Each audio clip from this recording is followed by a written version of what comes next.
आता पाहूया जिल्ह्यांमधल्या टॉप 9 बातम्या। राज्यात पुढील 2 दिवस होरपळीचे, पारा 40 अंशावर राहण्याची शक्यता। विदर्भात उष्णतेच्या लाटेचाही इशारा। रात्रीच्या उकाड्यातही वाढ होण्याचा अंदाज। राज्यात पुढील 2 दिवस उष्णतेची लाट आणि अवकाळी पावसाचा इशारा। गुढीपाडव्याला अनेक जिल्ह्यात हलक्या सरी बरसणार असल्याचा हवामान विभागाचा अंदाज। सोलापूर जिल्ह्यात मोठ्या प्रमाणात पाणी टंचाई। जिल्ह्यातील 34 गावांना टँकर्सद्वारे पाणी पुरवठा, तर हजारो हेक्टरवरील पिकं धोक्यात।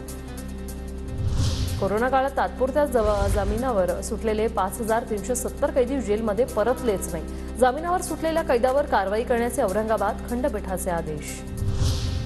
नांदेड जिल्ह्यात हळद काढणीला सुरुवात। वातावरणातील लहरीपणामुळे यंदा हळद उत्पादनात घट, मात्र हळदीला चांगला दर मिळत असल्याने शेतकऱ्यांना दिलासा।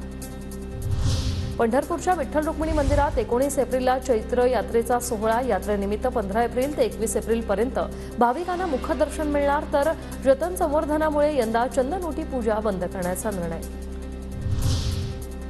नाशिकच्या सप्तशृंग देवीगडावर 16 एप्रिलला चैत्रोत्सव साजरा होणार। विविध कार्यक्रमांचं आयोजन। भाविकांच्या सुरक्षेसाठी मंदिर परिसरात 255 कॅमेरे। दर्शनासाठी मंदिर 24 तास खुलं राहणार। वाशिम जिल्ह्यात महावितरणने 150 ग्रामपंचायतींच्या पाणीपुरवठा योजनेची वीज पुरवठा बंद केला।